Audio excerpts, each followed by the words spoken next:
the devastation down here is truly great. A major victory is certain for the Empire at this point. However, we are getting reports. Yes, we are getting reports that some key personnel to the rebellion's inner circle may be escaping through the mountainous region, which is reported to have a complex network of caves. I don't know if you can see behind me, but... That footage is, of course, a couple years old now. I'm sure most of you remember it. Well, we are fortunate enough to have with us in the studio today the very man in charge of that operation. Please join me in welcoming Lord Darth Vader, fresh off his recent re-election, to talk with us about his administration's plans for the galaxy over the next 4 years. Welcome to the No Spin Zone, Lord Vader. It's good to be back, Bill. Lord Vader, you have made several attempts in the past to convince the galaxy you're not all bad. You did that gangster rap video with the Emperor, and you had your own psychic network there for a while. But I gotta tell you, not much of an effort to reach out to the community as a whole. At a minimum, your policies have been characterized as ruthless, and some argue that the wars you wage are tyrannical, if not criminal. How do you respond to those who criticize you and your administration? You are, of course, referring to the so-called rebellion. Let me tell you something. They hate freedom. They hate free people. Their cowardly attack at Yavin 4 left entire sectors of the galaxy undefended. However, we have recently displayed the undeniable strength of the Imperial resolve. I assume you're referring to the operation on Endor, but before we get into that, I want to discuss the Alderaan incident. Now, would you agree that the rebels might feel justified in their actions at Yavin 4 based on the Empire's attack on Alderaan? While in our protective custody, Princess Leia provided us with misinformation and offered up an innocent world as a military target. It was obvious her home planet of Alderaan was hiding something, and our intelligence operatives believed that weapons of mass destruction were being built. Well, I gotta tell you, Lord Vader, many folks don't think it was so obvious. In fact, the Empire has yet to present a single shred of credible evidence to support that assertion. I find your lack of faith disturbing. Those WMDs you refer to will be found. In the meantime, the Empire has liberated the freedom-loving people of Alderaan. We are still talking about the planet that no longer exists because of its utter annihilation and destruction by the Empire, right? Indeed. Princess Leia was a brutal dictator. The people of Alderaan are better off without her. She has no integrity. She's a flip-flopper. Because she served in the Imperial Senate and then took over leading the rebellion at some point?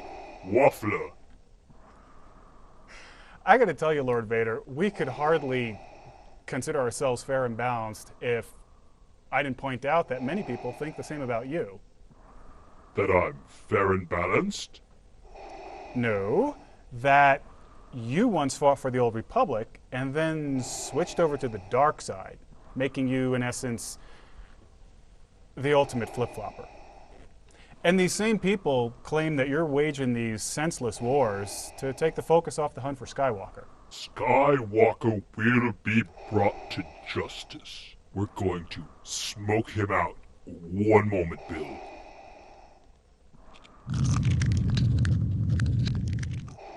Keep the boom out of the shot. Can we roll one of those Skywalker tapes? Anyone?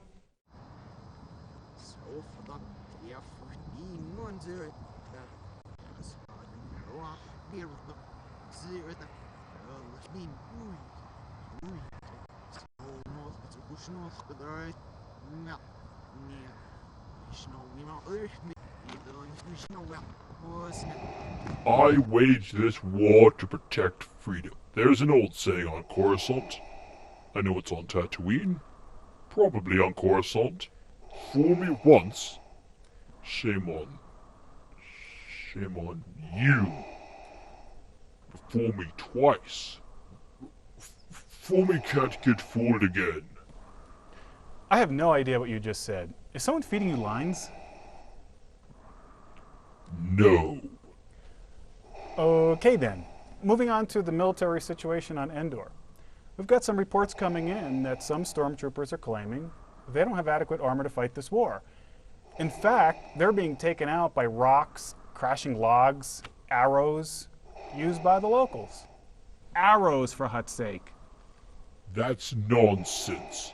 This administration has supplied our stormtroopers with the finest styrene plastic armor in the galaxy. Incredible plastic. You've also raised more than a few eyebrows by declaring, prematurely some might say, an end to the war on Endor. Can we roll that footage? I am pleased to declare that major combat operations on Endor have ended. In the Battle of Endor, the Empire and its allies are victorious.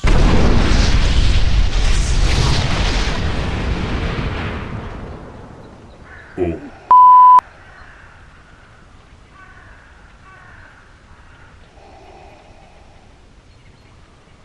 Bill, I'm going to have to cut this short.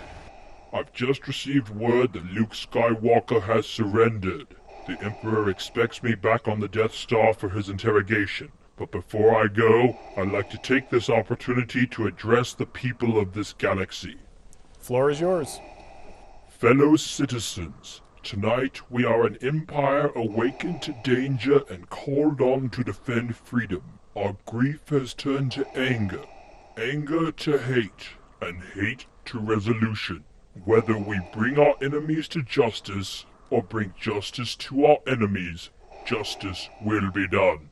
Now is the time, and Endor is the place in which the enemies of the civilized world are testing the will of the uncivilized world. We must not waver. Stay the course. Okay, well, thank you for being on the show.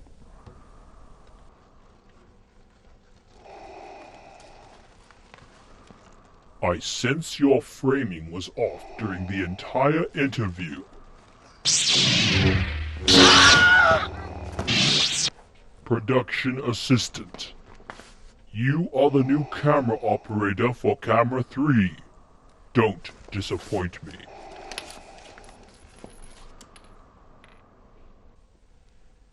Join us next time as we will most certainly be discussing the Empire's inevitable and glorious victory over the Rebellion at the Battle of Endor. Thanks for watching. The spin stops here.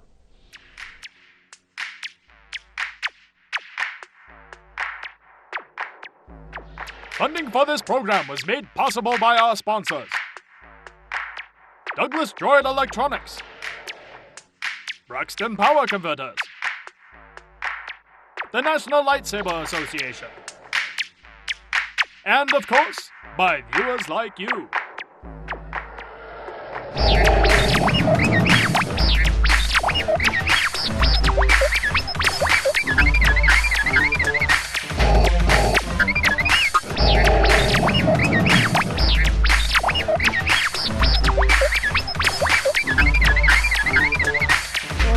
I'm a Vader hater and his restorator, his right-wing fighting war on terror. It's scary. He won't let guns and Wookiees marry, and he chased around Luke like they was Tom and Jerry. His policies don't make sense to me. Stormtroopers got no social security. Tax cuts for the Sith. It don't make no sense. He's got more problems than Jabba's got chins.